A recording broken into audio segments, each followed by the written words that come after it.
He led receiving. I think he had 6 catches that game. It was in his hometown. Well, it was in Houston. He has a lot of family in Houston, so he had a lot of home people there to help him out. And then, I mean, Driscoll did a good job connecting together. They played on the same team. Having D'Anthony Thomas helped him out a little bit just because they were kind of compared to each other a lot coming out. D'Anthony Thomas was a little bit more do-it-all. That's why he was so, he was he was number 5, so he's a pretty good amount ahead of him. Pretty good amount. And George Farmar, I mean, that's the guy, too. I mean, why was he over Marquise Lee? They played at the same high school. Marquise Lee was a great receiver, that's there, but George Farmar was the best receiver on that football team, regardless of who's better now. At the time, George Farmar was clearly the best receiver in the country. D'Anthony Thomas was kind of an athlete-ish kind of guy. I figured he would play DB. I never thought he would be a full-time running back, kick return type of guy. But, hey, I mean, it happens. I thought Odell Beckham Jr. would be a kick return, punt return guy. He's very good at punt returns, but now he's one of the top receivers, like I said. So things happen. We'll say that. Anthony Chickolo was right behind him. He was actually the Under Armour All-American MVP that year. The University of Miami, you went there. Lamar Dawson, Greg Townsend, 2 USC guys. From different parts of the country. Lamar Dawson's from Kentucky. Greg Townsend being from Beverly Hills, California. Damian Swan, Xavier Dixon are after him. Quandre Diggs. Jason Morrow, number 52.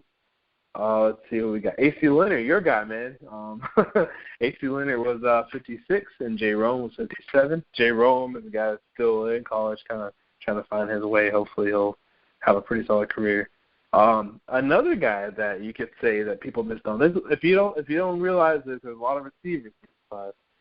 We got one at number 60 named Kelvin Benjamin. Wish he was playing for the Panthers. I mean, that'd be a totally different ball club if he was playing. I don't know. I mean, Kelvin Benjamin is a guy that we heavily debated, me and you. I think he's going to be a really good receiver. Hopefully he'll come back strong from the injury. Aaron Green is another guy, running back out of Nebraska, now TCU. Jackson Shipley, another receiver, Brownwood, Texas. Kenny Hilliard, Andre Walker from SC, Anthony Zettel. A lot of good guys in this class.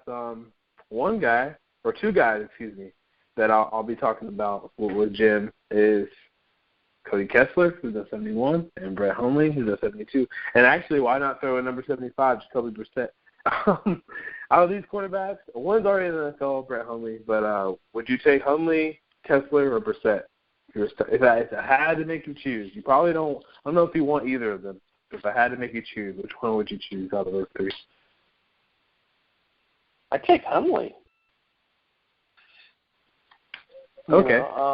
I think Hundley gives you, he's a little bit more physically impressive, obviously, just in terms of what he can do with his legs. He has a decent arm. Brissett is a little more mentally developed than Hundley, but I think that Hundley kind of makes up just in terms of potential, I guess. I would kind of side with Hundley. And Kessler is probably more mentally, there, kind of neck and neck with Brissett, but doesn't necessarily have the physical stuff that Hundley has, either arm-wise or Kessler is, he's a decent little athlete overall, but doesn't necessarily have the Hundley stuff. So I'd go Hundley. Yeah, Hundley would be my choice, and I love my boy number 6, Cody Kessler, and I really think he's gonna have a good Senior Bowl. It's gonna be kind of a weird environment for him, just because I don't know. I mean, he's so. I guess I'm interested to see. He's had the same kind of set of guys be there around him. I know he had Marquise for a year or whatever, but he has the same set of guys, and he's thrown a lot of balls to the same guys. And it's gonna be weird seeing him throw to different guys out there, but I think he'll do a really good job being a fifth-year senior, being mature out there. He's actually never been that far south, I think he mentioned, though, so that's going to be kind of interesting for him. He's never been in the Deep South before. This will be his first time, so, I think he'll do a good job, but I would still pick Brett Hundley. Another quarterback from that class that went to SC as well is Max Whittick. Max Whittick is number 76. He actually was number 7 when the rankings actually came out, he was number 7. He dropped a lot. He dropped from 7 to 76. Had a really bad senior year. Had threw a lot of interceptions, 15 to be exact, and kind of just didn't work out at SC. He's at Hawaii now. Some people still see him as a prospect. Some people don't. We'll see what happens with him. He's a big kid. He's 6'4.5", 235 pounds.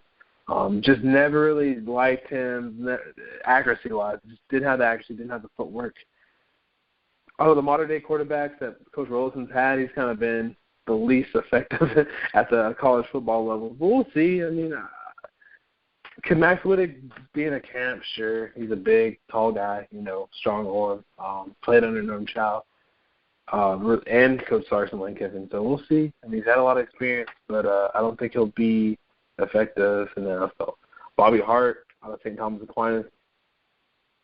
I mean, he was a guard that moved down a lot, too. He dropped just like Max Whittick. He was a guard that, he was in the top 10, 15. He dropped a lot. Reese Dismuse from Auburn, almost was as well. Trey Madden out of Mission Viejo High School, who was a linebacker. Now he's a running back, and he might move back to linebacker a little bit. We'll see what happens with that. D'Anthony Arnett, on this list as well. Ben Koyak, tight end I liked a lot last year at Notre Dame. J.W. Walsh, J.W. as they call him. He could be starting in that bowl game versus Ole Miss. It looks like Mason Rudolph got the boot off his foot, though, and he might be starting. But, I mean, J.W. Walsh is interesting to me. He's a backup quarterback. He plays a lot, but he's still a backup Wildcat quarterback.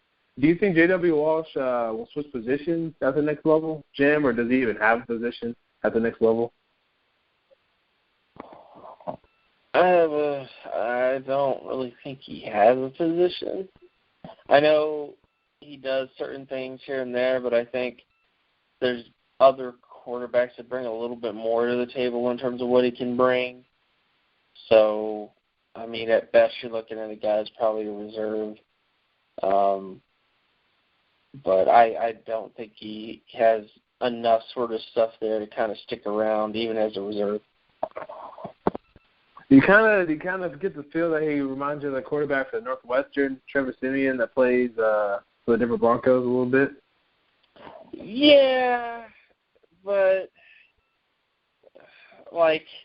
I don't know. I mean, the Trevor Siemian pick was obviously very eyebrow raising, and still continues to be eyebrow raising, almost to the extent of John Elway has many times in press conferences said, every year you should draft a quarterback. And it's largely done that, even if it isn't the best decision 100%.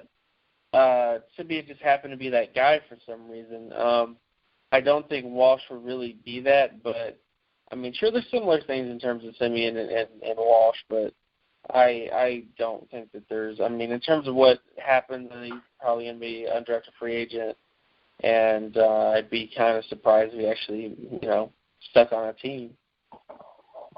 I would too. I would personally. I've seen him thrown around in maybe 6th or 7th rounds, or he's kind of a cult hero or a folk hero, in Texas and in the Big 12 because of what he does. And we'll see. I mean, I don't think he'll stick around in the NFL too long, or even if at all, to be honest. Greg Robinson is at number 90 though. Moved up a lot, from his senior year, moving to the top 5 of the draft. I think he's going to be a really good lineman for the Rams. He's already pretty good right now. Christian Hayward, guy that, is transferred around a little bit, but he had a good career at Point Loma High School. Christian Hayward at USC, he transferred, obviously. And Desmond Jackson was a USC commit as well. They ended up going to Texas, back to Texas. So those are 94, 95. Trady Priest, Alabama, a guy that everyone thought was going to Ohio State, but he ended up going to Alabama. So he was one of the best players out of Ohio that year. And, rounding out the top, those are the top 100, rounding those out. But there's a couple honorable mention guys. One, to be exact, is, two, Bubba Starling, who was, he would have been the 5-star quarterback from this class, to be honest, but he played baseball so well. I mean, he was the best baseball player in the country that year. That's what he's focused on more. Football was kind of his second sport. But nevertheless, the U.S. State Player of the Year was a 4-star quarterback. Nebraska, he's actually on the Kansas City Royals right now. Just won himself a World Series ring, so congrats to Bubba Starling. A lot of people thought he could possibly come back maybe to college football.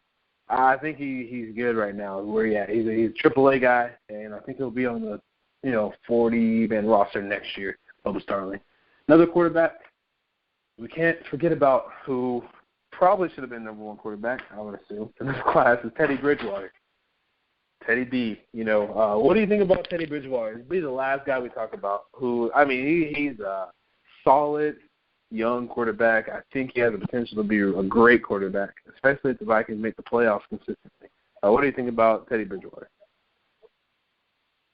I think, it's the same sort of stuff that I think in terms of pre-snap reads, he was the best in the class that year. In terms of reading things in terms of that, in terms of dealing with the blitz, always knows where the hot read is, always knows where to dump the football off, always knows where to do those sorts of things. Can make virtually every single throw, still has inconsistent deep ball accuracy, and it's not necessarily just the ball's kind of a little off. It's like the ball's just in places where it's kind of completely off the radar at times in terms of making throws past, 30, 40 yards. Now, I think the criticism of him to a certain extent is that he's a little too safe at times, not always trying to be too overly aggressive, not always trying to test the limits of tight windows at the NFL level. I think, as he gets a better offensive line and as he gets better wide receivers, we can explore that a little more. But so far, he's been a really good young quarterback who just happens to be in a situation in the Vikings where he has easily the worst offensive line, one of the worst offensive lines in the NFL. And unless that gets better, he's definitely going to continue to have some struggles here and there to kind of develop and gain a little bit more confidence, because he's not a guy that he's not a guy you really want, rolling out and leaving the pocket all the time. He's not like Russell Wilson. I know that was something that people compared him to, but he's not as good as Russell Wilson in terms of leaving the pocket and making plays. So I think he's a guy that just needs to get a better offensive line, get a couple other wide receivers kind of come in, and I think he might end up, becoming pretty good, as time goes on. I agree with that. And one last player before I let you get out of here, because I can't forget about the money man, Johnny Manziel. He's in this class too. Might not have been a top 150 player like everybody else we just mentioned, but he changed the program, Texas A&M. He won a Heisman Trophy, he was nominated twice, 2-time All-American, things like that. He created a career so far, man. Obviously off the field issues and maturity issues, getting along with the coach issues, all types of issues. But I feel like if they give him a chance, if he gives himself a chance, first of all, and then he gets a chance to play, and not have random quarterbacks like Austin Davis come in and start. If he gets a chance to play from week to week, I feel like he's getting better. Being in the pocket, the numbers aren't really showing that per se, but I think he's making some really good throws here and there, and he's kind of picking and choosing when to run. Johnny Manziel will be a solid quarterback. I don't know. It depends on who they get around them. If they can get they're probably not going to get Josh Gordon back, but if they can get a receiver like Treadwell, or maybe even get Josh Gordon back, Perry Ellison, and that'd be great. Yeah, he definitely needs some weapons. I like their tight end, Barnes, a lot. I think they should keep him and have him long term. But last guy, to get into. Do you think Johnny Manziel can still be the money man? Can he still be, Johnny Football that we've all, loved and watched in college? He can, but it ain't going to be on the Browns. it's a tough situation because, you know, the